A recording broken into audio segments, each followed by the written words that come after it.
నమస్తే. మనం వెళ్తూ వెళ్తూ ఏదైనా చిన్న ఇష్యూ వచ్చినప్పుడు రోడ్డు మీద గాని, ఫ్రెండ్స్ దగ్గర గాని, లేదా ఏదైనా కూడా ఏదో మనం గట్టిగా అనేసామో, వాళ్ళని ఏదో వార్న్ చేసేసామో, లేకపోతే చిన్నపాటి గొడవ పడ్డామో, హమ్మయ్య అనుకుని మనం వెళ్ళిపోతాము. కానీ మనం గొడవ పడిన వ్యక్తి గాని, మనం ఏదైనా మాట్లాడిన వ్యక్తులు గాని, లోపల ఎలాంటి కక్షను పెంచుకొని పూర్తిగా మనిషి ప్రాణాలు తీసేయడానికి వాళ్ళు ఎంత పెద్ద స్కెచ్‌లు వేస్తారు అనేది రాజమండ్రిలో జరిగిన ఒక ఘటన నిజంగానే చాలా బాధాకరం. ఒక్కసారి ఇది విన్న తర్వాత మనకు కూడా అనిపిస్తది.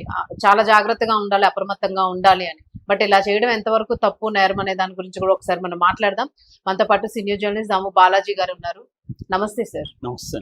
సార్ ఏమంటారు సార్ మీరు అసలు? ఆ అమ్మాయి ఒక మెడికల్ స్టూడెంట్, నిజంగానే బ్రతికుండి ఉంటే ఎంతో మందికి వైద్యం చేయాల్సిన అమ్మాయి.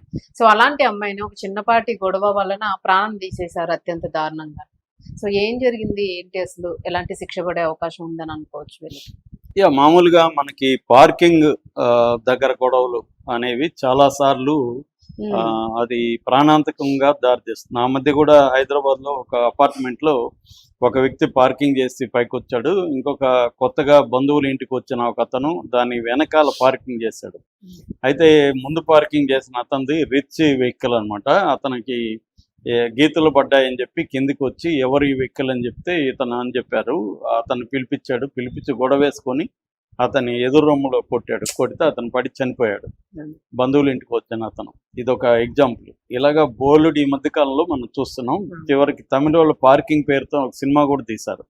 2023లో ఒక ఎల్డర్లీ కపుల్ కి, ఒక యంగ్ బ్యాచ్ కి గొడవలు ఎలా, పార్కింగ్ దగ్గర వచ్చిన గొడవలు ఎలా ముందుకెళ్తాయని. అట్లాగే మనకి చాలా సినిమాలు కూడా వచ్చాయి. సైతాన్ అని వచ్చింది, యాక్సిడెంట్, యూటర్న్, ట్రాఫిక్, ఖాళీ, ఇవన్నీ ఇండియన్స్.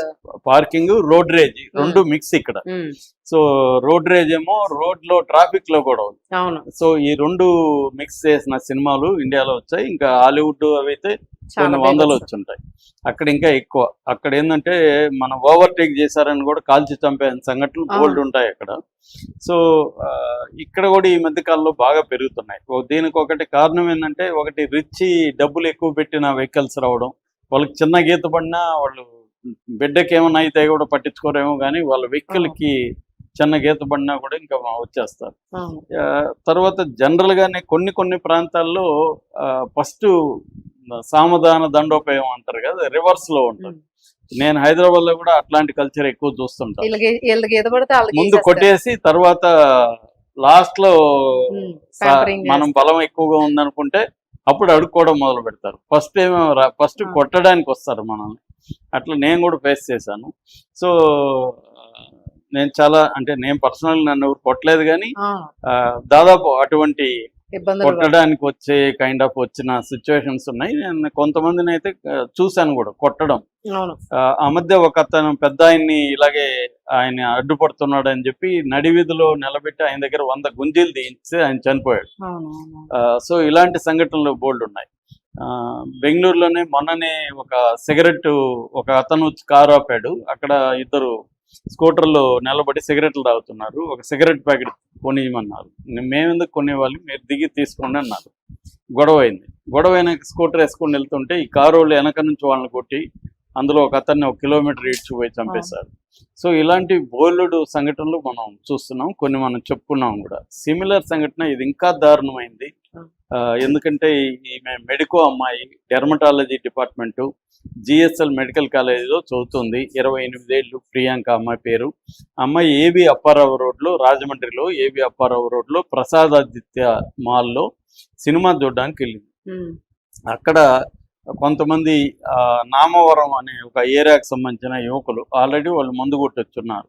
వాళ్లతో ఈ అమ్మాయికి గొడవైంది. పార్కింగ్ దగ్గర గొడవ అయిపోయింది. బయటికి వెళ్ళిపోయింది. స్కూటర్ వేసుకొని తన ఇంటికి వెళ్తుంది. సడన్ గా వీళ్ళు కారులో వెనక నుంచి వచ్చి కొట్టారు. కొట్టేసరికి కింద పడిపోయింది. కింద పడిపోయినాక మళ్ళీ వెనక్కి వెళ్ళి కారు ఆమె తల మీదకి ఎక్కించుకుంటూ పోయారు. సో ఇప్పుడు అక్కడ నుంచి రాజమండ్రిలో కాదని చెప్పేస్తే హైదరాబాద్కి తీసుకొచ్చారు ఆమెని. హైదరాబాద్లో డాక్టర్లు బ్రెయిన్ డెడ్ అని డిక్లేర్ చేశారు. సో బ్రెయిన్ డెడ్ అంటే ఇంకా ఆల్మోస్ట్ చనిపోయినట్టే లెక్క. అక్కడ ప్రకాష్ నగర్ పోలీసులు ఇప్పుడు వాళ్ళని అరెస్ట్ చేశారు. అరెస్ట్ చేసి బిఎన్ఎస్ సెక్షన్ కింద, అంటే డ్రంక్ అండ్ డ్రైవ్, తర్వాత ఈ యాక్సిడెంట్ కింద పెట్టారు. నిజానికి ఇది crime. హత్య కేసు పెట్టాలి. అవును హత్య కేసు పెట్టాలా లేదనేది వాళ్ళు ఇంకా పరిశీలిస్తున్నారు. ఇప్పటికైతే కల్పబుల్ హోమిసైడ్ అంటారు. కల్పబుల్ హోమిసైడ్ అంటే నాట్ అమౌంట్ హోమిసైడ్, కల్పబుల్ అని. అంటే యాక్సిడెంట్ కేసుల్ని ఈ సెక్షన్ కింద పెడతారు. కానీ వీళ్ళు ఆమెను చంపాలనే ఉద్దేశంతోనే తల మీదే మామూలు కొట్టేస్తుంటే కింద పడి ఉంటే మామూలుగా వెళ్ళిపోయి ఉంటే ఈమె బతికుండేది. మళ్ళీ వచ్చి ఆమె తల మీద ఎక్కించడం అంటే క్లియర్ గా ఆమెను చంపేయాలనుకున్నారు. అంటే అంత కోపం ఎందుకు వాళ్ళకి వచ్చిందంటే, ఒకటి పోలీసులు చెప్తున్నది వాళ్ళు బాగా తాగేస్తున్నారు, ఏం చేస్తున్నారు తెలియలేదు. ఇది కూడా ఒక కారణం. తాగేసి ఉన్నప్పుడు లోపలి యానిమల్స్ అన్ని బయటకు వస్తాయి. అంతకుముందు రెండోది యూత్ 4-5 ఉన్నప్పుడు వాళ్ళకి ఇంకా ఛాలెంజింగ్ ఉంటది. వాళ్ళ ఇగో ఉమ్మడి ఇగో హర్ట్ అవుతుంది, గ్రూప్ రెచ్చగొడతారు. సో అలాగా అంటే ఇంకోటి ఏంటంటే, ఒక అమ్మాయిని మమ్మల్ని ఎదురు